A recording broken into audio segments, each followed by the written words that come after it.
वारखंड येथे विजयादशमी उत्सवाच्या निमित्ताने श्री माऊली शांतादुर्गा मंदिर प्रांगणात देवांचे लग्न व पारंपरिक सोने लुटणे कार्यक्रम मोठ्या उत्साहात पार पडला। या अनोख्या सोहळ्याचा आनंद घेण्यासाठी भाविकांनी मोठ्या संख्येने हजेरी लावून परिसर भक्तिरसाने भरून गेला।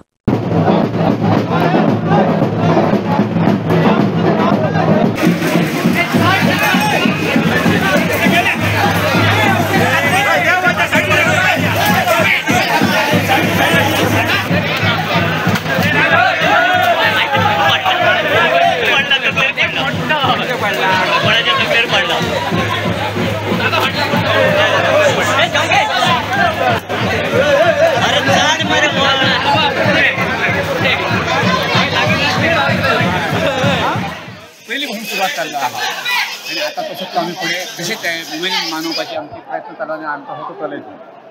सुरुवात आमची नवरत्न घटस्थापना झाली, घट बसले आहे। त्याच्या उपरांत 9 रात्री किंवा आम्ही या वर्षात 10 रात्री मिळाल्या, 10 माळा झाल्या, वर्षाने 9 माळा करतात आणि 9 रात्री आमच्याकडे कीर्तन असतं। पहिली पुराण वाचन, नंतर कीर्तन, घटस्थापनेनंतर संत 10 दिवसा हा कार्यक्रम चालू असतात।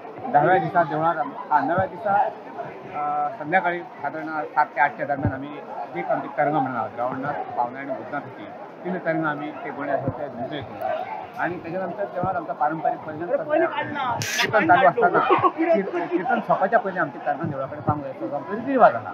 त्याप्रमाणे ते रावणाचं आमचं देऊळ असा, त्या देवळात येतात ते गाठ दुपार दाखवतात, कीर्तनाची त्याची सांगता जातात।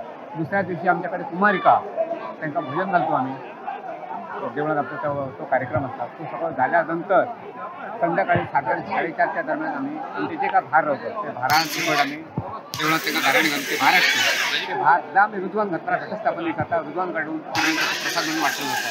त्यानंतर ते बाहेर करतं ते देवळाकडे येतात, टमाटेशी आमचा हा तसं ते करण्याच्या राऊंड देवळातून आम्ही बाहेर काढतो।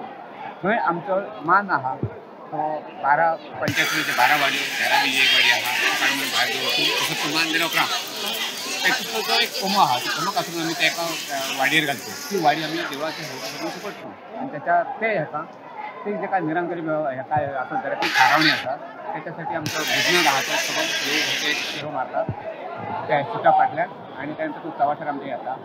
तसंच बहुमत उपरांत देवळा तरंग आमची विठूचा गजर नामाचा विठूचा गजर हरिनामाचा झेंडा रोहिला ह्या गजरात संपूर्ण देवळा प्रदर्शन घालतो।